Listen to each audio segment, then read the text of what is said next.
Hey class 12th what's up and welcome back to Gravity Circle. और हम लोग the solid states पढ़ रहे हैं। एंड सॉलिड स्टेट्स में पिछले वीडियो में हम लोगों ने क्या किया था, क्लासिफिकेशन ऑफ सॉलिड पढ़ लिया था। और क्लासिफिकेशन ऑफ सॉलिड में हम लोगों ने आई थिंक पहला क्लासिफिकेशन देखा था, that was on the basis of order of arrangement of particles, जिसमें एमॉर्फस और क्रिस्टलाइन हम लोगों ने ठीक से पढ़ा था।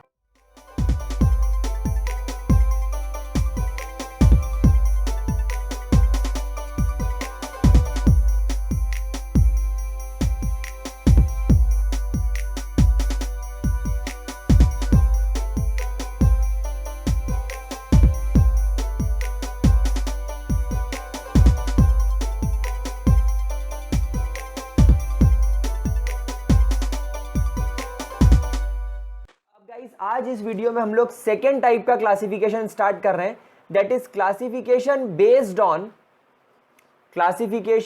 Based on the intermolecular forces. मतलब जो इंटरमॉलिक्यूलर फोर्स जो कि काम कर रहा है पार्टिकल्स के बीच में, उनके बेसिस पर हम लोगों को यहां पर क्लासिफाई करना है। अब देखो बेटा, इसके बेसिस पर हमारे पास में चार अलग अलग प्रकार के, चार अलग अलग टाइप के सॉलिड्स हो सकते हैं। कौन कौन से सॉलिड हो सकते हैं? सबसे पहले सॉलिड हम लोग पढ़ेंगे आयोनिक सॉलिड, फिर हम पढ़ेंगे molecular solid, metallic solid and covalent solid. I guess आप लोगों ने आयोनिक से टर्म निकाल ली होगी कि कहीं ना कहीं इनमें आयोनिक बॉन्ड का इन्वॉल्वमेंट होगा। कोवेलेंट सॉलिड से भी आप लोगों ने लगभग पता कर लिया होगा कि यहां पर कोवेलेंट बॉन्डिंग का इन्वॉल्वमेंट रहेगा। मेटेलिक के अंदर भी आप लोगों को पता चल गया होगा कि हाँ, ये कुछ मेटल्स के अंदर की बात है। और मॉलिक्यूलर थोड़ा सा भी समझ में नहीं आया होगा, मैं उसको आपको समझा दूंगा, तो घबराने की बात नहीं है। सबसे पहले स्टार्ट करते हैं हम लोग हमारे first type of solid, that is called as ionic solids. अब बेटा, हम अगर आयोनिक सॉलिड्स की बात करें तो आयोनिक सॉलिड्स का नाम से सजेस्ट हो रहा है that these solids are made up of cations, यानी किससे मिलकर बने हैं? केटायंस एंड एनायंस से। These are made up of cations and anions joined together. Joined नहीं बोलना चाहिए, इनको बोलना चाहिए होल्ड या हेल्ड टुगेदर बाय इलेक्ट्रोस्टैटिक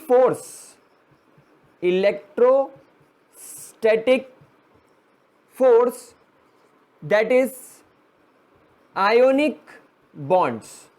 यानी कि यहां पर केटायन और एनायन को एक इलेक्ट्रोस्टैटिक फोर्स ऑफ अट्रैक्शन ने अट्रैक्ट करके रखा है, होल्ड करके रखा है, पकड़ के रखा है। एंड इस फोर्स को आयोनिक बॉन्ड बोला जाता है, जो कि केटायन और एनायन के बीच में होता है। Cation which are positively charged and anions which are negatively charged. For example, Na positive is held together by Cl negative by ionic bond. तो इस तरीके के सॉलिड्स आपके पास में जो भी सॉलिड्स होंगे, जितने भी सॉलिड्स होंगे जिनके अंदर आयोनिक बॉन्ड दिखेगा, वो सब आयोनिक सॉलिड्स के अंदर हम लोग क्लासिफाई करेंगे। समझ में आ रही है? क्योंकि ये फोर्स इलेक्ट्रोस्टैटिक फोर्स है, तो ये काफी ज्यादा स्ट्रांग होने की वजह से these solids are very hard and sometimes they are brittle. काफी हार्ड एंड ब्रिटल होते हैं। इनका मेल्टिंग एंड बॉइलिंग पॉइंट काफी ज्यादा हाई होता है। आप लोग ने देखा ही होगा कि अगर आप नमक को बहुत देर तक हीट करोगे, या अगर नमक को आपने भरी गर्मी में धूप में भी रख दिया है, तो उस पर कोई असर नहीं पड़ेगा, क्योंकि उनका मेल्टिंग पॉइंट यूजुअली काफी ज्यादा हाई होता है। इसी के साथ अगर हम इनके कंडक्टिविटी की बात करें तो बच्चों, ये बहुत इंपॉर्टेंट पॉइंट होता है that they are bad conductors of heat and electricity. जब ये सॉलिड फॉर्म में होते हैं, कौन से फॉर्म की बात कर रहे हैं हम लोग? When they are present in solid form. जब ये लोग सॉलिड फॉर्म में होते हैं तब ये लोग बैड कंडक्टर होते हैं। अब इनके बैड कंडक्टर होने के पीछे रीजन क्या है, देखो मैं आपको समझाता हूं। कंडक्टिविटी का मतलब होता है, अगर आपने इस एंड से करंट पास किया, तो वो करंट इस एंड से मुझे अगर इस एंड पर पहुंचाना है, तो मुझे बीच में कुछ लोगों की मदद लगेगी। फॉर एग्जाम्पल, अगर आप लोगों ने देखा होगा घरों में, जैसे आप एक बटन स्विच चालू करते हो, फटाक से फैन ऑन हो जाता है, स्विच चालू करते हो, फटाक से लाइट ऑन हो जाती है। तो ऐसा क्यों होता है कि बटन दबाया लाइट चालू, बटन दबाया लाइट बंद, बटन दबाया लाइट चालू, बटन दबाया लाइट बंद। ऐसा क्यों होता है? क्योंकि जैसे ही आप बटन दबाते हो, इलेक्ट्रिसिटी फ्लो होते हुए लाइट तक, यानी कि आपके बल्ब तक पहुंच जाती है। लेकिन बल्ब तक इलेक्ट्रिसिटी को पहुंचाने का काम कौन करता है? वो जो तार लगा हुआ है, वो जो वायर लगा हुआ है। तो वायर के अंदर क्या है? डेफिनेटली मेटल है। मतलब मेटल क्या कर रहा है? करंट को स्विच से लेकर बल्ब तक ले जाने का काम कर रहा है। तो ये बोलती है कंडक्टिविटी। लेकिन एक बात बताओ, एक चीज को इधर से उधर अगर कोई लेकर जा रहा है तो वो फोकता ही होगा उस समय। फॉर एग्जाम्पल, आपने देखा होगा कि अगर कोई गॉसिप है, अगर कोई मसालेदार बात है और आपने अपने किसी फ्रेंड को बोली कि यार उस लड़के के बारे में ऐसा ऐसा मालूम पड़ा है, उसने ये केस कर दिए हैं, ये उसने कांड कर दिया है, तू पर किसी को मत बताना। तो क्या होगा? वो लड़का अगर स्टूडियस टाइप का, पढ़ाई में बहुत ज़्यादा बिजी, स्कूल में पढ़ रहा है, घर जाके कोचिंग में पढ़ रहा है, रात में घर पे सेल्फ स्टडी कर रहा है, ऑनलाइन ग्रेविटी पर पढ़ रहा है, फिर रात में भी पढ़ रहा है, सुबह उठ के फिर स्कूल जा रहा है, मतलब अगर वो बहुत ज़्यादा बिजी है, बहुत ज़्यादा अगर पढ़ाई में लगा हुआ है, तो क्या वो बात किसी और दोस्त को बोलेगा? टाइम ही नहीं है उसके पास कि वो बात लीक कर सके। लेकिन अगर फोकटा हुआ तो बिल्कुल कोई काम नहीं, बस बैठे हैं, इधर घूम रहे हैं, आज इस दोस्त से मिल रहे हैं, कल उससे मिल रहे हैं, कल उससे मिल रहे हैं, आज यहाँ कल वहाँ। तो क्या होगा? तो बात जंगल में जैसे आग फैलती है वैसे वो बात फैल जाएगी। आप देखा होगा ना, जैसे अभी क्वारंटाइन में बहुत सारी जो हाउस वाइफ जो लेडी होती है, जो होम मेकर लेडीज होती है, वो जब घर के काम वगैरह निपटा लेती है तो फिर वो क्या होटलों पर बैठ के बहुत सारी आंटियां इकट्ठी होकर खूब सारी बातें करती रहती है, बहुत देर तक उनकी बातें चलती रहती है। तो ऐसी जगह पर बात लीक होने की और बात स्प्रेड होने के चांसेस ज़्यादा होते हैं। क्यों? क्योंकि उस टाइम वो लोग फ्री हैं। ठीक उसी तरह कंडक्टिविटी भी किस पर डिपेंड करेगी? कंडक्टिविटी डिपेंड करेगी कि आपके पास में फ्री आयंस है या नहीं। तो हमेशा ध्यान रखना, कंडक्टिविटी किस पर डिपेंड होती है? Conductivity will depend on the number of free ions. हमेशा इस बात को ध्यान रखना, जितने ज़्यादा फ्री आयंस होंगे कंडक्टिविटी भी आपकी उतनी ज़्यादा होगी, और जितने कम फ्री आयंस होंगे कंडक्टिविटी उतनी कम होगी। लेकिन जब अपन आयोनिक सॉलिड को देखते हैं प्यारे बच्चों, तो सॉलिड के अंदर ये कैटायन और ये एनायन आयोनिक बॉन्ड से जुड़ा हुआ है। इन दोनों को इस बॉन्ड ने होल्ड कर रखा है। मतलब अभी ना तो कैटायन फ्री है ना तो एनायन फ्री है, क्योंकि उन लोगों को दोनों को बांध रखा है। क्या बात समझ में आ रही है? और इसी वजह से बैड कंडक्टर ऑफ इलेक्ट्रिसिटी होते हैं in solid form, because of no free ions. इनके पास सॉलिड फॉर्म में कोई फ्री आयन नहीं होता। लेकिन ध्यान रखना, जैसे ही ये आयोनिक सॉलिड्स अपने एक्वस फॉर्म में, आयोनिक सॉलिड्स आर कन्वर्टेड, जैसे आप इसको कन्वर्ट करते हो इनटू देयर एक्वस फॉर्म। बेटा एक्वस फॉर्म का मतलब होता है पानी के अंदर डिसॉल्व कर देने का, और इन देयर मॉल्टन फॉर्म मतलब आप लोगों ने इनको मेल्ट कर दिया, पिघला दिया, दे बिकम्स गुड कंडक्टर। ये क्या बन जाते हैं? दे बिकम्स गुड कंडक्टर। अब ये गुड कंडक्टर क्यों हो जाते हैं, इसके पीछे क्या कारण बताओगे? भाई हम लोग सब जानते हैं कि आयोनिक सॉलिड जैसे ही पानी में जाता है, आप NaCl को जैसे ही पानी के अंदर डिसॉल्व करते हो, पानी इनको तोड़ देता है कैटायन एनायन में। और मॉल्टन फॉर्म में भी यही होता है, आप टेम्परेचर बढ़ाते हो, मॉल्टन फॉर्म में ले जाते हो, तो जैसे जैसे मेल्ट करोगे कैटायन एनायन अलग होने लगेंगे, मतलब फ्री होने लगेंगे, और जितने ज़्यादा फ्री आयंस होंगे उतनी ज़्यादा ऐसी कंडक्टिविटी बढ़ जाएगी। तो ये बात थी हमारे आयोनिक सॉलिड की। क्या यहाँ तक आप लोगों को किसी भी तरीके की कोई प्रॉब्लम? क्या इतनी बात अच्छे तरीके से क्लियर है? पक्की बात? तो इसके अंदर एक छोटी सी बात मैं और डिस्कस करूंगा, मैं यहाँ पर थोड़ा सा रब करूंगा। हमेशा ध्यान रखना, आयोनिक सॉलिड्स वाले केस में S V increase the temperature, मतलब अगर आपने टेम्परेचर बढ़ा दिया तो कंडक्टिविटी पर क्या असर पड़ेगा प्यारे बच्चों? जरा सोचो, कंडक्टिविटी पर क्या असर पड़ेगा? कंडक्टिविटी बढ़ेगी कि कम होगी? टेम्परेचर बढ़ाने पर आयोनिक सॉलिड्स की कंडक्टिविटी बढ़ेगी कि कम होगी? बढ़ेगी। क्यों? क्योंकि हम लोग तो चाहते ही हैं कि टेम्परेचर बढ़े और हमारा आयोनिक सॉलिड मॉल्टन फॉर्म में चला जाए। जितना टेम्परेचर दोगे उतना आयोनिक सॉलिड अपने मॉल्टन फॉर्म में जाएगा, उतना आयोनिक बॉन्ड कैटायन एनायन का टूटेगा, उतना कैटायन एनायन फ्री होगा। इसीलिए जितना टेम्परेचर बढ़ाओगे कंडक्टिविटी इंक्रीज हो जाएगी, because it helps to obtain more free ions. क्या ये बात समझ में आ रही प्यारे बच्चों? इसको अच्छे तरीके से जरा नोट कर लो, ये क्वेश्चन एग्जाम में आने लायक होता है। ये वाला टेम्परेचर बढ़ाने पर क्या असर होता है, 1 मार्क क्वेश्चन के लिए इंपॉर्टेंट है, इतना जरा जल्दी से नोट करो। हाँ गाइस, चलिए क्लियर हो गया। ये आयनिक सॉलिड्स क्लियर है अच्छे तरीके से, कोई दिक्कत आयनिक सॉलिड्स के अंदर किसी भी तरीके की कोई भी प्रॉब्लम? चलो, आयनिक सॉलिड के अंदर क्या कंसेप्ट याद रखना है, टेम्परेचर वाला। टेम्परेचर बढ़ने पर आयनिक सॉलिड्स की कंडक्टिविटी इंक्रीज हो जाती है। Second type of solids are called as covalent solids. Now the second type of solids are called as covalent solid. Now what are covalent solids, मतलब covalent solids क्या होते हैं? तो देखो बेटा, कोवेलेंट सॉलिड्स जब हम लोग पढ़ते हैं तो यहां पर हम लोग इस बात को ध्यान रखेंगे कि जितने भी नॉन मेटेलिक टाइप के सॉलिड्स होते हैं वो सब कोवेलेंट बॉन्ड कंस्टिट्यूट करते हैं। They all constitutes covalent bonds. क्या ये बात समझ में आ रही है? क्योंकि देखो, अगर कैटायन एनायन के बीच की बात करूं, यानी एक पॉजिटिव और एक नेगेटिव, तो कैटायन हमेशा कौन होता है, मेटेलिक। क्या ये बात समझते हो आप लोग कि अगर हम लोग आयोनिक सॉलिड की बात कर रहे हो तो आप ऐसा कोई भी दुनिया का आयोनिक सॉलिड उठा लो जिसके अंदर आप लोगों ने कैटायन नॉन मेटल देखा हो, सारे कैटायन मेटेलिक होते हैं और सारे एनायन नॉन मेटेलिक होते हैं। तो अगर एक मेटल नॉन मेटल के बीच में बॉन्ड बनाना है तो आयोनिक बनेगा। लेकिन अगर सिर्फ नॉन मेटेलिक कंपाउंड के बीच में अगर आपको बॉन्ड बनाना है तो वहां पर आपको हमेशा कैसा बॉन्ड मिलेगा, covalent bond. What are covalent bonds? Covalent bonds क्या होते हैं?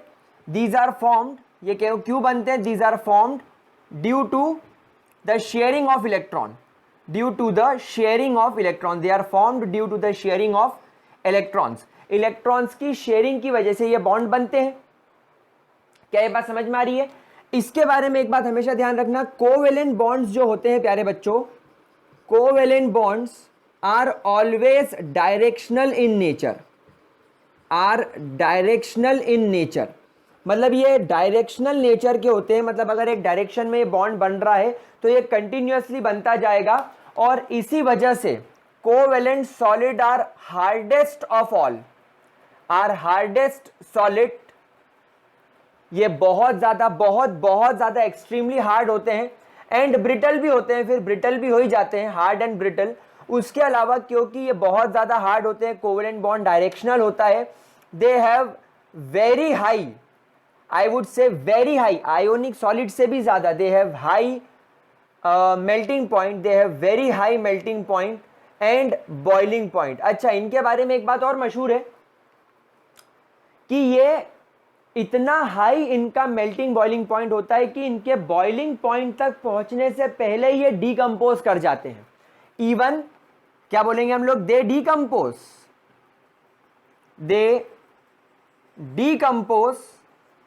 वे बिफोर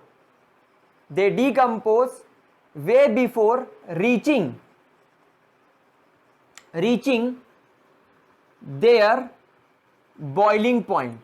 अपने बॉइलिंग पॉइंट पर पहुंचने के पहले ही ये डीकंपोज हो जाते हैं, खत्म हो जाते हैं, मर जाते हैं। समझ में आ रही बात? और कोवेलेंट बॉन्ड हमेशा जायंट मॉलिक्यूल्स प्रोवाइड करते हैं। हमेशा ये कैसे मॉलिक्यूल बनाकर देंगे आपको? Giant molecule. क्यों? क्योंकि बेटा कोवेलेंट बॉन्ड के अंदर पावर होती है इलेक्ट्रॉन को शेयर करके कंपाउंड बनाने की, और इस वजह से ये जो कंपाउंड बनते हैं ये हमेशा जुड़ते चलते हैं और आपको हमेशा बड़े बड़े जायंट मॉलिक्यूल्स बनाकर देते हैं। क्या ये बात समझ में आ रही है? इसका एग्जाम्पल हम लोगों के पास में होता है ग्रेफाइट इसका एग्जाम्पल है, डायमंड डायमंड इसका एग्जाम्पल है। ऐसे हमारे पास में बहुत सारे कोवेलेंट सॉलिड्स होते हैं और हम लोग सब जानते हैं ये दोनों कार्बन के ही एलोट्रॉप है। तो क्या इतना पॉइंट इनके बारे में समझ में आ रहा है? पहले जरा इतना पॉइंट फटाफट से देख लो, इसका स्क्रीनशॉट ले लो, फिर अपन इस चीज को आगे कंटिन्यू करते हैं। फटाफट से इसका स्क्रीनशॉट ले लो, ठीक है? देख लिया आप लोगों ने? चलो अब जरा हम लोग इन सॉलिड्स की कंडक्टिविटी से रिलेटेड बात कर लेते हैं कि क्या ये सॉलिड कंडक्टिव होते हैं या नॉन कंडक्टिव। तो एक जनरल स्टेटमेंट जो हम सबके लिए यूज करेंगे, usually these solids are bad conductors, बात खत्म, bad conductors of heat and electricity, ठीक है ना? तो basically these are bad conductor of heat and electricity. क्या यहां तक चीज क्लियर हो रही है? Why they are bad conductors of heat and electricity, बात समझो। आयोनिक सॉलिड्स में जैसा मैंने आप लोगों को सिखाया था कि कंडक्टिविटी के लिए हमारे पास फ्री आयंस अवेलेबल होने चाहिए, फ्री कैटायन और फ्री एनायन। यहां पर तो किसी के पास कैटायन और एनायन बनाने की ताकत नहीं है। कैटायन कब बनता है? जब वो इलेक्ट्रॉन डोनेट कर दे। एनायन कब बनता है? जब वो इलेक्ट्रॉन एक्सेप्ट कर ले। लेकिन बच्चों यहां वाले केस में तो इलेक्ट्रॉन की शेयरिंग हो रही है, तो कोई कैटायन नहीं है, कोई एनायन नहीं है। तो यहां वाले केस में we have to look towards free electrons. मतलब यहां पर फ्री आयंस ना होते हुए आपको देखना पड़ेगा कि क्या इन सॉलिड्स के पास किसी भी प्रकार का कोई फ्री इलेक्ट्रॉन है। अगर फ्री इलेक्ट्रॉन है तो आप लोग सब जानते हो कि अगर कोई फ्री होता है तो वो मसालेदार खबर को इस तरफ से उस तरफ, इधर से उधर, उधर से इधर, इधर से उधर करते करते करते करते करते करते घुमाता रहता है। जैसे अभी आप लोग देख रहे हो लॉकडाउन चल रहा है और अपने इंडिया में व्हाट्सएप कम्युनिटी बहुत ज़्यादा एक्टिव है। व्हाट्सएप पर बड़े से बड़े डॉक्टर, फेसबुक पर बड़े बड़े डॉक्टर पड़े हुए हैं जो बोलते हैं कि ये बनाकर पी लो, काढ़ा पी लो, से ठीक हो जाओगे, गोमूत्र से ठीक हो जाओगे, गोबर खा लो कोरोना वायरस नहीं होगा, ये कर लो कोरोना वायरस नहीं होगा। लेकिन उनको ही सबसे पहले कोरोना वायरस होगा। तो क्या होता है, जो जितना ज़्यादा फोकता है वो उतना ज़्यादा उस चीज़ों को सर्कुलेट करता है। फिर आप देखना, आपको है ना, जो लोग ज़्यादा फ्री होते हैं वो व्हाट्सएप पर ऐसा खूब मैसेज करते हैं, जय श्री राम, सुबह की नमस्कार, इसकी ये उसकी वो, फलाना ठिकाना। और जो बेचारा सही में काम कर रहा होगा उसके पास वो मैसेज पढ़ने का टाइम ही नहीं होगा। समझ पा रहे हो बात को? तो जो जितना ज़्यादा फ्री होगा वो उतना ज़्यादा सर्कुलेट करेगा। तो अब इन कोवेलेंट सॉलिड्स के अंदर usually we have to look for free electrons. जितने ज़्यादा फ्री इलेक्ट्रॉन्स होंगे उतना ज़्यादा वो क्या करेगा, कंडक्टिविटी करेगा। लेकिन कोवेलेंट सॉलिड्स कैसे बनते हैं? By sharing of electron. तो कोवेलेंट बॉन्ड्स अगर बनाने हैं तो इलेक्ट्रॉन शेयर करना पड़ेगा, और अगर आपने इलेक्ट्रॉन शेयर कर लिया तो क्या फ्री इलेक्ट्रॉन्स बचेगा? नहीं। तो usually covalent solids do not have, covalent solids do not have free electrons, और इसी वजह से दे आर बैड कंडक्टर। और इसमें आप लोग एग्जाम्पल किसका पढ़ेंगे? Diamond. Diamond is a bad conductor of heat, of अपना हीट एंड इलेक्ट्रिसिटी। हाँ, हम बोल सकते हैं diamond is a bad conductor of heat and electricity. क्या ये चीज क्लियर है? हम एक बार डायमंड के स्ट्रक्चर को पढ़ लेते हैं। आपने देखा होगा डायमंड के अंदर एक सेंट्रली अटैच्ड कार्बन, जिसका एक इलेक्ट्रॉन यहां पर होता है, ये ऊपर से एक कार्बन से इस तरीके से अटैच्ड होता है, देन यहां पर ये इस तरीके से एक कार्बन से अटैच्ड होता है, देन यहां पर ये इस तरीके से एक कार्बन से अटैच्ड होता है, एंड देन यहां पर इस तरीके से ये कार्बन से अटैच्ड होता है। इस स्ट्रक्चर को हम लोग टेट्राहेड्रल स्ट्रक्चर बोलते हैं। तो हम लोग हमेशा ध्यान रखेंगे डायमंड का स्ट्रक्चर कैसा होता है, शेप कैसा होता है, टेट्राहेड्रल। टेट्राहेड्रल होने के साथ साथ कार्बन के पास आप देखो 1 2 3 4 इलेक्ट्रॉन इसके खुद के थे, लेकिन इन चारों इलेक्ट्रॉन्स ने बाकी के 4 कार्बन के इलेक्ट्रॉन्स के साथ शेयरिंग करने पर कोई फ्री इलेक्ट्रॉन्स अवेलेबल नहीं दिखा पा रहा है। किसी भी प्रकार का कार्बन के पास में कोई फ्री इलेक्ट्रॉन्स अवेलेबल नहीं है। कार्बन कार्बन से यहां पर sp3 हाइब्रिडाइजेशन से जुड़ा हुआ है, sp3 हाइब्रिडाइजेशन से ही जुड़ा हुआ रहता है, तो it is sp3 hybridised. sp3 hybridise होने की वजह से इसका bond angle 109.5 degrees bond angle इसका होता है। और इसी तरीके से फिर ये कार्बन फर्दर 1 2 3 और 4 कार्बन से इस तरीके से जुड़ा हुआ रहता है। ये कार्बन इस कार्बन से, ये कार्बन इस कार्बन से, ये कार्बन इस कार्बन से, देन फर्दर ये सब जुड़ जुड़ के इस तरीके का स्ट्रक्चर बनाते हैं। और क्योंकि sp3 हाइब्रिडाइज होता है, सारे सिंगल बॉन्ड है, इसलिए carbon this diamond becomes bad conductor, क्योंकि इसके पास में किसी भी तरीके का कोई भी फ्री इलेक्ट्रॉन नहीं है। और इसीलिए ये हार्डेस्ट सब्सटेंस ऑन अर्थ भी कहलाता है, क्योंकि इसका अरेंजमेंट ऐसा है। अर्थ पर ये हार्डेस्ट सब्सटेंस है क्योंकि इसके अंदर हर एटम कार्बन है और एक कार्बन 4 कार्बन से स्ट्रॉन्ग कोवेलेंट बॉन्ड से जुड़ा हुआ है, एक स्ट्रॉन्ग कोवेलेंट बॉन्ड से जुड़ा हुआ है। इस वजह से हम इसको हार्डेस्ट सब्सटेंस ऑन अर्थ भी कहते हैं। तो जरा पहले फटाफट से इतना नोट करो। चलो किया इतना नोट। कार्बन के अटैचमेंट से हम लोगों ने डायमंड बनाना सीखा और हम लोगों ने डायमंड के बारे में स्टडी कर ली बहुत अच्छे तरीके से। लेकिन बच्चों यहां पर एक एक्सेप्शनल केस भी होता है हमारे पास में, दैट इज ग्रेफाइट। अगर हम लोग बात करें ग्रेफाइट की, तो ग्रेफाइट जैसा मैंने कहा था सारे कोवेलेंट सॉलिड्स बहुत ज़्यादा हार्ड होते हैं, वहीं पर ग्रेफाइट काफ़ी ज़्यादा सॉफ्ट होता है। मैंने आपसे कहा था सारे कोवेलेंट सॉलिड बैड कंडक्टर्स होते हैं, लेकिन graphite is considered as a good conductor of heat and electricity. तो ऐसा क्या कारण आ जाता है, ऐसा क्यों हो जाता है कि ग्रेफाइट के साथ ये सिचुएशन अराइज हो जाती है। तो जब हम लोग ग्रेफाइट के स्ट्रक्चर को पढ़ते हैं तो यहां पर आप ध्यान से देखेंगे कि ग्रेफाइट में एक कार्बन इस तरीके से, एक कार्बन यहां पर, एक कार्बन यहां पर और एक कार्बन यहां पर, ये 3 कार्बन से सिंगल कोवेलेंट बॉन्ड से जुड़ जाता है। देन ये कार्बन फर्दर आगे इस तरीके से कार्बन कार्बन, आपको इस तरीके का एक स्ट्रक्चर देखने को मिलता है। मैं बना देता हूं पूरा स्ट्रक्चर, ये अपन अभी और इसको डिटेल में पढ़ने वाले हैं सॉलिड स्टेट्स के अंदर इस तरीके से। देन फिर एक carbon carbon carbon carbon carbon carbon carbon carbon carbon. तो ये आपको कुछ इस तरीके से दिख रहा होगा कि ऊपर एक लेयर है 6 कार्बन की, देखो, और ऊपर एक 6 कार्बन की लेयर है, नीचे एक 6 कार्बन की लेयर और बीच में 3 कार्बन की लेयर है। अभी आपको ये एग्जैक्टली स्ट्रक्चर समझ में नहीं आएगा, लेकिन इसी चैप्टर में आप ग्रेफाइट के स्ट्रक्चर को बहुत अच्छे तरीके से समझ लोगे कि ये 3 कार्बन बीच में क्या कर रहे हैं। एक्चुअली ये 3 कार्बन नहीं है तो ये भी 6 कार्बन, लेकिन ये दिख अलग तरीके से रहे। तो यहां पर आपको कुछ ऐसा दिख रहा है कि ये 2 ब्रेड है और बीच में मसाला है, तो ये कुछ सैंडविच जैसा स्ट्रक्चर दिख रहा है। नाउ इस बात को समझे, यहां पर एक कार्बन ने 3 कोवेलेंट बॉन्ड बनाए हैं, इसलिए यहां पर इन कार्बन का हाइब्रिडाइजेशन sp2 हो जाता है। Now this carbon are sp2 hybridised. क्या ये बात समझ में आ रही है? हर कार्बन ने यहां पर 1 2 और 3 इलेक्ट्रॉन शेयर किए हैं, हर कार्बन ने यहां 1 2 और 3 इलेक्ट्रॉन शेयर किए हैं, लेकिन जो चौथा इलेक्ट्रॉन इस कार्बन का और इस कार्बन का है, ये अनपेयर्ड होने की वजह से एक बहुत टेम्पररी सा, एक बहुत कमजोर सा, एक बहुत वीक, बहुत ज्यादा वीक टाइप का एक इस तरीके का ये बॉन्ड बना लेते हैं। मैं यहां पर इसको इस तरीके से मार्क कर रहा हूं, थोड़ा क्लियर नहीं है, बट यहां पर आपको दिख रहा है कि एक हेक्सागोनल लाइक स्ट्रक्चर यहां पर बन जाता है ग्रेफाइट की लेयर्स के बीच में। और ये जो दोनों कार्बन है इसकी बॉन्ड लेंथ बहुत ज्यादा हाई हो जाती है। तो यहां पर आप ध्यान रखेंगे कि ये ग्रेफाइट के पास, हर कार्बन के पास एक फ्री इलेक्ट्रॉन होता है। तो यहां पर हम इस चीज को मेंशन करेंगे दैट एवरी कार्बन in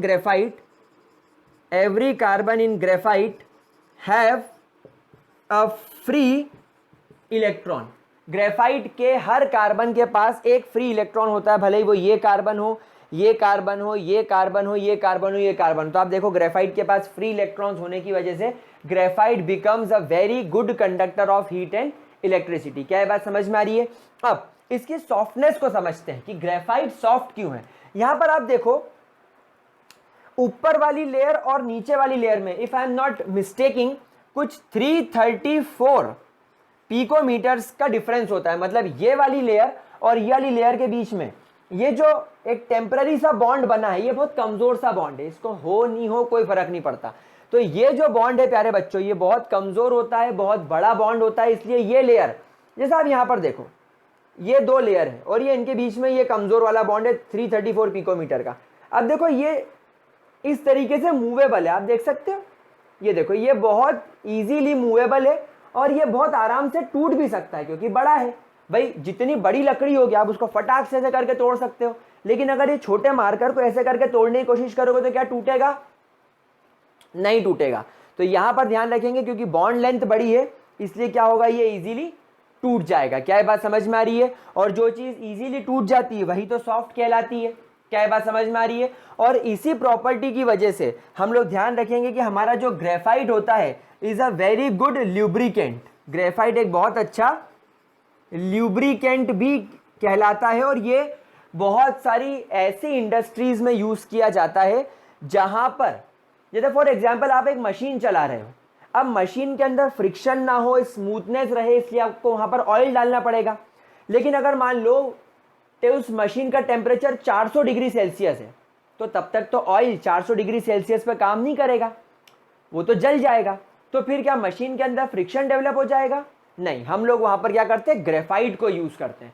तो ग्रेफाइट इतने हाई टेम्परेचर पर भी ल्यूब्रिकेशन प्रोवाइड करता है क्योंकि इसकी लेयर के अंदर क्या होता है, इस तरीके का मूवमेंट आपको देखने को मिलता है। क्या बात समझ में आ रही है? अच्छा, ग्रेफाइट भी आप लोग देख रहे हो काफी ज्यादा बल्की मॉलिक्यूल है, इसलिए हम लोगों ने पहले ही कोवेलेंट सॉलिड्स को बोल दिया था कि ये क्या होते हैं, they are very giant type of molecules. क्या यहां तक किसी भी तरीके की कोई भी दिक्कत प्यारे बच्चों?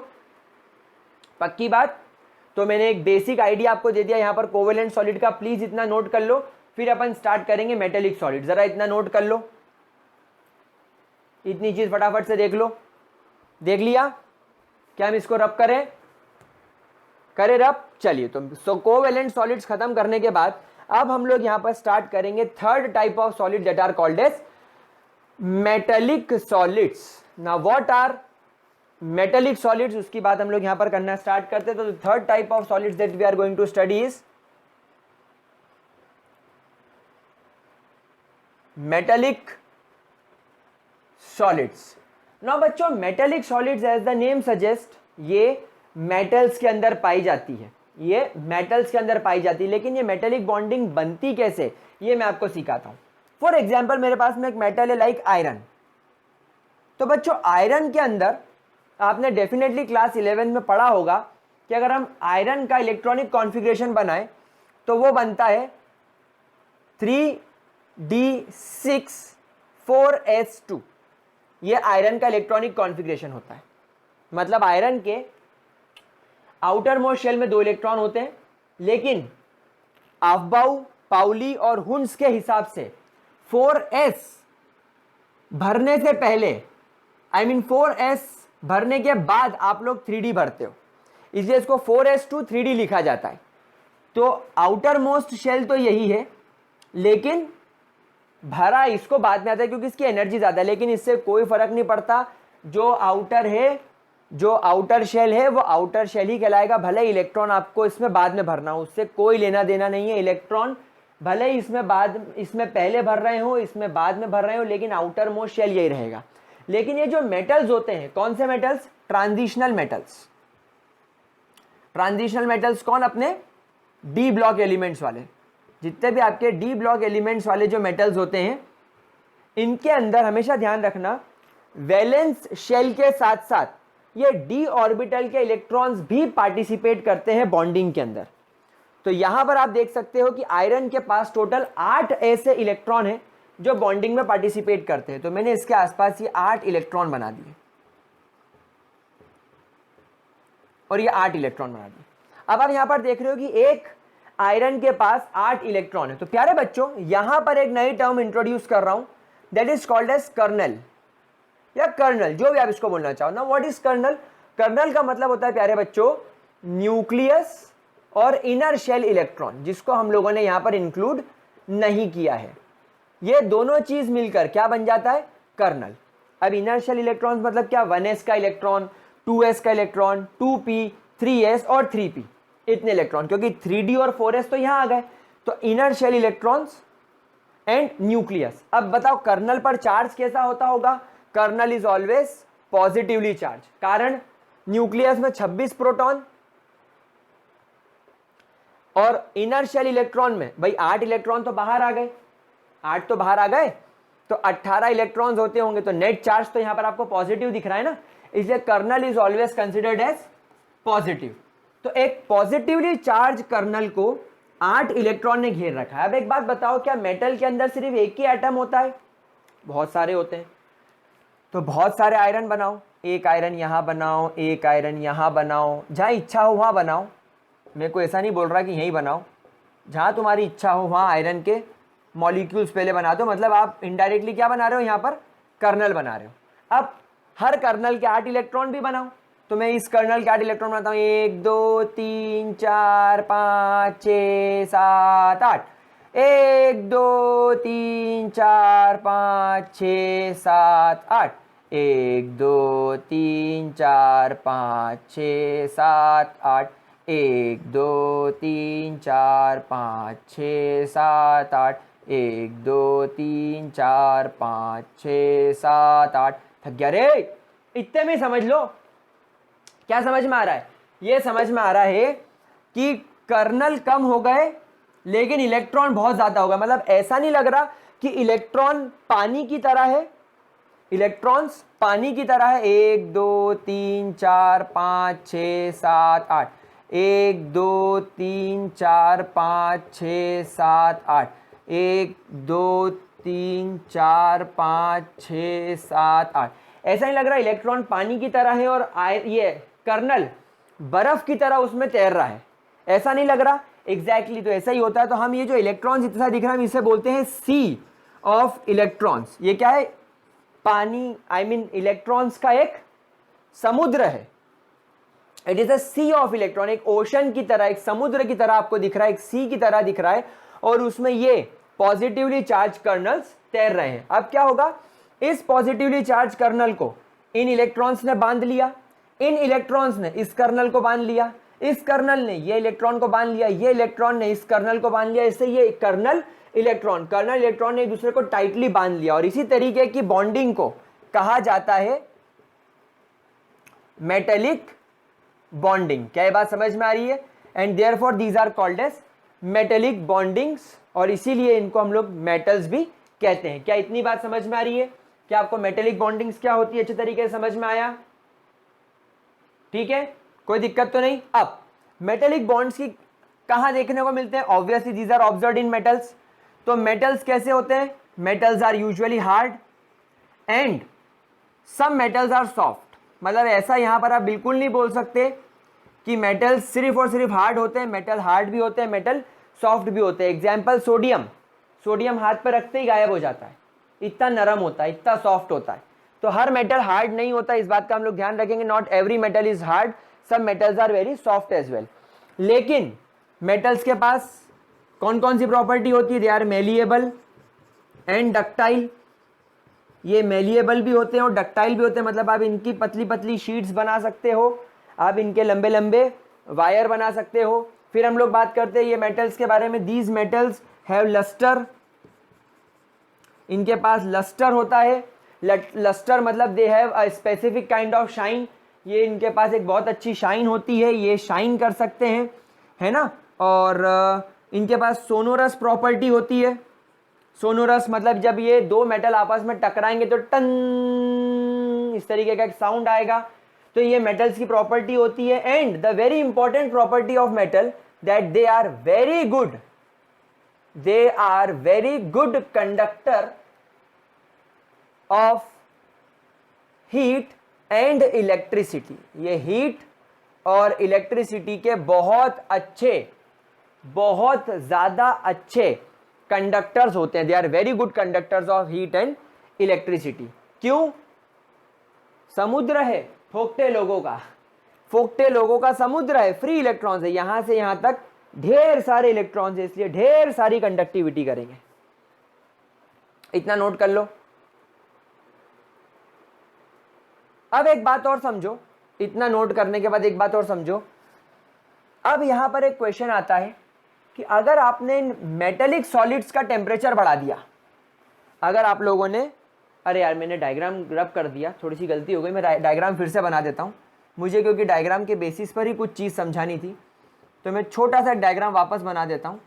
ये मैंने बहुत सारे आयरन बना दिए 4, इन सब के इलेक्ट्रॉन्स बना देते हैं 1 2 3 4 5 6 7 8 9 10 11 12 13 14 15 16 17 18 19 20 21 22 23 24 25 26 27 28 29 30 31 32। तो ये बहुत सारे इलेक्ट्रॉन्स बना दिए मैंने। अब अगर आप इन मेटेलिक सॉलिड्स का टेम्परेचर बढ़ाओगे तो इसकी इलेक्ट्रिकल कंडक्टिविटी पर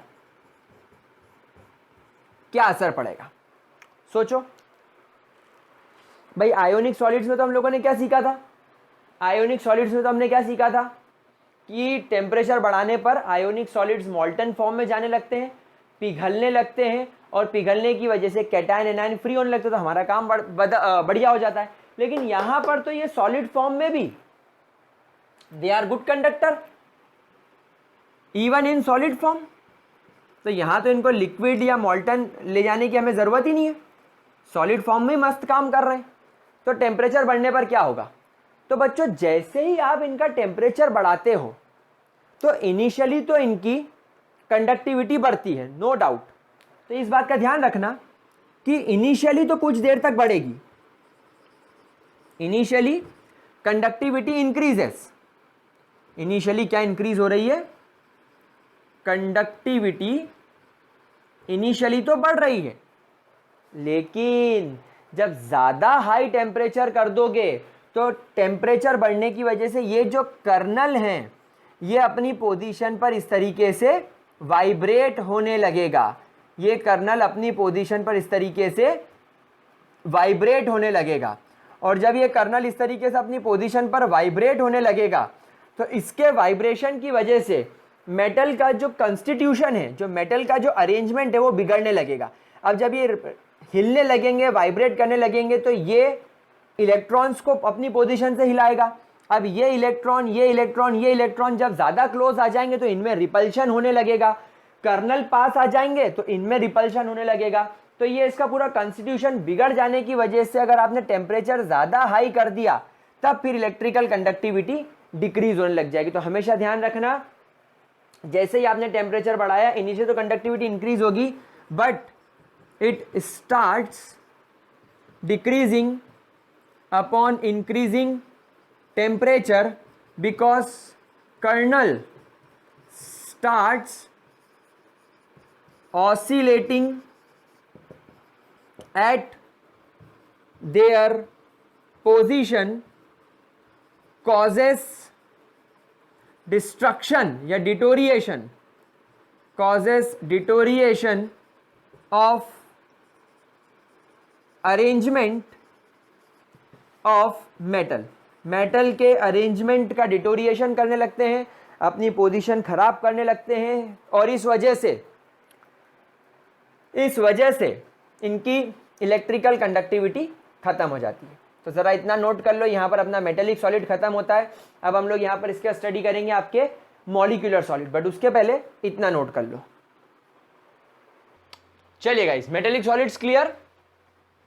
अब हमारा लास्ट टाइप ऑफ सॉलिड्स जो कि इंटरमॉलिक्यूलर फोर्सेस के बेसिस पर हम लोग स्टडी करने वाले हैं are called as molecular solids. क्या बोलते हैं प्यारे बच्चों इसको, मॉलिक्यूलर सॉलिड्स। Molecular solids. अब ये मॉलिक्यूलर सॉलिड्स क्या होते हैं, ध्यान से इसको सुनना। देखो, किसी भी सॉलिड यानी किसी भी अगर अपन सब्सटेंस की बात करें तो उसका कंपोजिशन छोटे छोटे मॉलिक्यूल्स से ही होता है। आप किसी भी सॉलिड की बात करो, अगर वो सॉलिड बनेगा तो वो छोटे छोटे मॉलिक्यूल से जुड़ के ही बनेगा। अब आपने क्लास 11th में पढ़ा होगा कि जब कोई दो एटम को जोड़ना होता है तो हमें इंट्रामॉलिक्यूलर फोर्सेस जैसे कि कोवेलेंट बॉन्ड या आयोनिक बॉन्ड की ज़रूरत होती है। लेकिन जब दो मॉलिक्यूल्स जो ऑलरेडी बन चुके हैं, अगर दो मॉलिक्यूल जैसे ये H2O और ये H2O, अगर इनके बीच में कोई फोर्स काम करता है जो इन दोनों को होल्ड कर सके, तो पहली बात तो वो कोवेलेंट या आयोनिक जितना या मेटेलिक जितना मजबूत नहीं होता, वो एक टेम्पररी टाइप का, एक बिल्कुल टेम्पररी सा फोर्स होता है जिसे बोला जाता है इंटरमॉलिक्यूलर फोर्स ऑफ अट्रैक्शन, जो हम सॉल्यूशन चैप्टर में भी पढ़ चुके हैं। और इंटरमॉलिक्यूलर फोर्स ऑफ अट्रैक्शन में जो सबसे कमजोर होता है वो होता है लंडन फोर्सेस, फिर आते हैं डाइपोल डाइपोल या डाइपोल इंड्यूस्ड डाइपोल, और strongest hydrogen bonding. Even though chemical bond जैसे कि कोवेलेंट या आयोनिक के मुकाबले ये सब कमज़ोर होते हैं, लेकिन ये मॉलिक्यूल्स के बीच में होते हैं ताकि ये मॉलिक्यूल्स को जोड़ के रख सके और हमें नेचर में गैस से ज़्यादा लिक्विड और लिक्विड से ज़्यादा प्रेशर लगाकर कंप्रेस करके हमें सॉलिड मिल सके। समझ में आ रही है बात हम लोगों को? तो यहाँ पर मॉलिक्यूलर सॉलिड भी इसी तरीके से फर्दर क्लासीफाई किए जा सकते हैं, और सबसे पहले इसके अंदर आते हैं non polar molecules. Non polar molecules. अब मेरे प्यारे बच्चों, आपको यहाँ पर नाम से ही समझ में आ रहा होगा कि ये जो नॉन पोलर मॉलिक्यूल्स, या मेरे को ऐसा बोलना चाहिए, मॉलिक्यूल्स ना बोलते हुए मुझे ऐसा बोलना चाहिए मॉलिक्यूलर सॉलिड्स। अब ये ऐसे सॉलिड्स होते हैं जिनके अंदर किसी भी तरीके का इंटरमॉलिक्यूलर फोर्स नहीं काम करेगा, सिर्फ लीस्ट पावरफुल, या मैं कहूँ बहुत लीस्ट केसेस में, या जो वीकेस्ट फोर्स होता है, ऐसा लिखना चाहिए हमें, इन सॉलिड्स के अंदर जो वीकेस्ट फोर्स काम करता है वो होता है हमारे लंडन फोर्सेस। तो यहां पर लंडन फोर्सेस काम करते हैं। लंडन फोर्सेस यहां पर काम करेंगे। कौन कौन से मॉलिक्यूल्स यहां पर हो सकते हैं? जैसे कि यहां पर आर्गन, नियॉन, हीलियम, H2, ऐसे मॉलिक्यूल्स के बीच में ये फोर्स देखे जाते हैं। अब यहां पर आप बोलोगे सर H2, तो देखो H2 ऑलरेडी जुड़कर एक मॉलिक्यूल बन गया है। ऐसा अपने पास में एक और H2 आएगा, या आगे आपके पास में एक और H2। अब जब आप बहुत ज़्यादा प्रेशर लगाओगे तब कहीं जाकर इनके बीच में हल्का सा ये फोर्स डेवलप होगा, और जब एक्सेसिव प्रेशर लगाओगे, बहुत कम टेम्परेचर रखोगे, तब कहीं ये दो H2 थोड़े पास में आके आपको दिखेंगे। अदरवाइज रूम टेम्परेचर पर तो ये सब क्या होते हैं, गैस ही होते हैं। तो ये सिर्फ हम लोग नाम के लिए थियोरेटिकल पढ़ते हैं। तो रूम टेम्परेचर पे एंड नॉर्मल एटमॉस्फेरिक प्रेशर पे तो ये कैसे होते हैं? They are gaseous in nature. ये गैशियस नेचर के होते हैं, सॉफ्ट, बहुत ज़्यादा सॉफ्ट होते हैं, एंड बैड कंडक्टर्स होते हैं, क्योंकि इनके पास कोई फ्री इलेक्ट्रॉन, कोई फ्री आयंस नहीं होते। क्या ये बात समझ में आ रही है हम लोगों को? क्या इस वाले पॉइंट के अंदर किसी भी तरीके की कोई भी दिक्कत? इसको ज़रा ध्यान से अच्छे तरीके से नोट कर लो। अगली अपन बात करते हैं यहाँ पर पोलर मॉलिक्यूलर सॉलिड्स की। Let's talk about polar molecular solids. अब यहाँ पर पोलर मॉलिक्यूलर सॉलिड्स के अंदर कौन से फोर्स काम करेंगे? तो यहाँ पर डाइपोल फोर्स काम कर सकता है। फॉर एग्जाम्पल, जैसे आपके पास में मान लीजिए एक HCl का मॉलिक्यूल है, तो हम लोग जानते हैं HCl पर यहाँ हाइड्रोजन पर पार्शियल पॉजिटिव और यहाँ पर पार्शियल नेगेटिव है।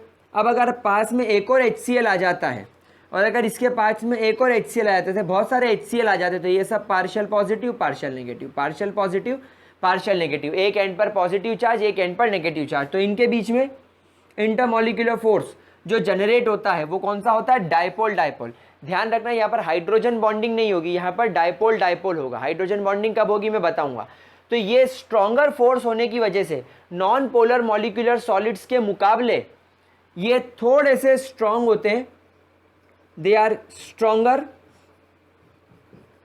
देन नॉन पोलर के मुकाबले स्ट्रॉन्गर होते हैं, सॉफ्ट ही होते हैं, बैड कंडक्टर्स ही होते हैं, और in fact room temperature and pressure पर गैशियस फॉर्म में ही पाए जाते हैं। भाई HCl आप देखो रूम टेम्परेचर पे आपको गैस ही मिलती है, जब आप इसको थोड़ा ज़्यादा प्रेशर लगा के कंप्रेस करते हो तब जाकर ये लिक्विड फॉर्म में आता है। तो बहुत रेयर केस में ये लिक्विड फॉर्म में मिलते हैं, अदरवाइज तो ये गैशियस फॉर्म में ही होते हैं। तो इन दोनों को सिर्फ नाम के लिए पढ़ते हैं। ऐसा माना जाता है कि जब बहुत ज़्यादा हाई प्रेशर लगाओगे, बहुत कम टेम्परेचर कर दोगे तब ये सॉलिड दिखेंगे, अदरवाइज नहीं दिखेंगे। ठीक है, चलिए लास्ट वाला पढ़ते हैं, जिसको हम लोग लास्ट वाले को हाइड्रोजन बॉन्डेड मॉलिक्यूलर सॉलिड बोलते हैं। Hydrogen bonded molecular solids, hydrogen bonded molecular solids, मतलब यहां पर जो main force of attraction work कर रहा है वो क्या वर्क कर रहा है, वो काम कर रहा है हाइड्रोजन बॉन्डिंग। सो बेसिकली यहां पर जो चीज काम कर रही है दो मॉलिक्यूल्स के बीच में, वो कौन सी कर रही है, हाइड्रोजन बॉन्डिंग। अब एक बात ध्यान रखना, हाइड्रोजन बॉन्डिंग हमेशा कहां काम करती है ये भी मैं आपको सिखा देता हूं। ये हाइड्रोजन एंड फोन के बीच में काम करती है, ये हाइड्रोजन और फोन के बीच में काम करते हैं ना। What is phone, phone is fluorine, O is oxygen and N is nitrogen. Very good, समझ में आ गया। तो जब हाइड्रोजन के सामने फ्लोरीन होगा तो, हाइड्रोजन के सामने ऑक्सीजन होगा तो, या हाइड्रोजन के सामने नाइट्रोजन होगा तब ये काम करेगा, अदरवाइज ये काम नहीं करेगा। फॉर एग्जाम्पल अगर आपके पास में HF है तो हाइड्रोजन फ्लोराइड है, हाइड्रोजन फ्लोराइड इस तरीके से partial positive partial negative, partial positive partial positive partial negative. तो बच्चों यहां पर देखो ये फ्लोरीन और ये हाइड्रोजन है, तो इनके बीच में जो फोर्स काम कर रहा है ये हाइड्रोजन बॉन्ड काम कर रहा है। अगर अपन बात करें वाटर की तो ये ऑक्सीजन, ये इसके हाइड्रोजन, ये वाटर मॉलिक्यूल, ये वाटर मॉलिक्यूल। अब यहां पर आप देखेंगे कि ये ऑक्सीजन और ये हाइड्रोजन, और ये ऑक्सीजन और ये हाइड्रोजन, इनके बीच में भी यहाँ पर जो फोर्स काम कर रहा है ये हाइड्रोजन बॉन्ड ही काम कर रहा है। इस तरीके से आपको अमोनिया वगैरह के अंदर भी देखने को मिलता है। तो ये जो सॉलिड्स बनते हैं इन्हें हाइड्रोजन बॉन्डेड सॉलिड्स बोलते हैं। एक बात ध्यान रखना, ये भी यूजुअली होते तो सॉफ्ट ही हैं but stronger than all, stronger इन ऐसा बोल सकते हैं, stronger in all molecular solids. यानी अभी तक आपने जो तीन तरीके के मॉलिक्यूलर सॉलिड्स देखे, non polar, polar and hydrogen bond, उसमें ये सबसे ज़्यादा स्ट्रॉन्गेस्ट होते हैं। स्ट्रॉन्गर नहीं, स्ट्रॉन्गेस्ट बोलना चाहिए, ठीक है। लेकिन होते तो ये भी बैड कंडक्टर्स ही हैं। अब यहाँ पर एक बड़ा इंटरेस्टिंग सा फैक्ट है, आप बोलोगे सर पानी में तो करंट बहता है, लेकिन पानी में करंट कब बहेगा, जब वो लिक्विड स्टेट में होगा। यहाँ पर अपन बात कर रहे हैं सॉलिड की, मतलब यहाँ पानी की नहीं है, आइस की बात चल रही है। तो आइस को बैड कंडक्टर ये लोग बोलते हैं। अच्छा एक बात हम लोग और ध्यान रखेंगे कि रूम टेम्परेचर एंड प्रेशर पर जितने भी कंपाउंड्स जिनमें हाइड्रोजन बॉन्ड दिखता है वो या तो वोलेटाइल लिक्विड होंगे। वोलेटाइल लिक्विड का मतलब होता है जरा सा टेम्परेचर देने पे भाप बन के उड़ गए, या सॉलिड होंगे मतलब कि जरा सा टेम्परेचर दिया और तुरंत मेल्ट हो गया। जैसे अपनी बर्फ को आप निकाल के अपने हाथ पर रख लो, थोड़ी देर में मेल्ट हो जाती है। तो वो सॉलिड कितनी जल्दी मेल्ट हो गया, बहुत जल्दी मेल्ट हो गया, आपके हाथ पे मेल्ट हो गया। तो इस तरीके से देखे जाते हैं। तो बच्चों यहाँ पर हमारा पूरी तरीके से क्रिस्टलाइन सॉलिड का क्लासिफिकेशन खत्म होता है। हम लोगों ने यहाँ पर देखा कि जो हम लोगों ने ये बेस्ड ऑन इंटरमॉलिक्यूलर फोर्स नाम का क्लासिफिकेशन देखा, ये प्योरली क्रिस्टलाइन सॉलिड्स के लिए देखा, एमॉर्फस के लिए हम लोगों ने नहीं देखा, क्योंकि एमॉर्फस को क्लासिफाई करने का कोई मतलब ही नहीं है, क्योंकि एमॉर्फस हमारी स्टडी रेंज के बाहर है, उसको क्यों पढ़े। तो ये वाला जो क्लासिफिकेशन प्यारे बच्चों हम लोगों ने पढ़ा है, this is based on intermolecular force. लेकिन इसके अंदर हम लोगों ने जितने भी मॉलिक्यूल्स पढ़े हैं, जितने भी कंपाउंड्स पढ़े, दे ऑल आर क्रिस्टलाइन। तो इस बात का आप लोग ध्यान रखना, ये जो क्लासिफिकेशन जो हम लोगों ने पढ़ा है बेसिकली ये क्रिस्टलाइन सॉलिड के लिए पढ़ा है। तो हम लोगों ने देखा कि हमारे पास में दो तरीके के क्लासिफिकेशन है सॉलिड को क्लासिफाई करने के। पहले हमने जो क्लासिफिकेशन पढ़ा क्रिस्टलाइन और एमॉर्फस, वो एक ब्रॉडर सेंस में पढ़ा, हमने दो पार्ट देख लिए। फिर ये जो भी हम लोगों ने क्लासिफिकेशन पढ़ा ये इंटरमॉलिक्यूलर फोर्सेस के ऊपर है, लेकिन जितनी भी चीजें हमने इसमें पढ़ी वो सब क्रिस्टलाइन वाली ही पढ़ी है, ठीक है। तो गाइज यहाँ पर अपना ये वीडियो खत्म होता है, यहाँ पर हमारी क्लास खत्म होती है। इसके आगे की चीज हम लोग नेक्स्ट वीडियो में डिस्कस करेंगे। सो तब तक के लिए बाय बाय। वीडियो पसंद आया हो तो लाइक ज़रूर करना, दोस्तों को बताओ ग्रेविटी सर्कल के बारे में, और उनसे कहो कि ग्रेविटी को सब्सक्राइब करें। सब कुछ यहाँ पर फ्री ऑफ कॉस्ट आप लोगों को मिल रहे हैं, इतने अच्छे अच्छे वीडियोस आई गेस आपको अगर पसंद आ रहे हैं और बहुत अच्छा रिव्यू आ रहा है, तो आप लोगों को अगर पढ़ने में मज़ा आ रहा है तो अपने दोस्तों के साथ भी शेयर करो ताकि हम लोग भी ग्रो कर सकें।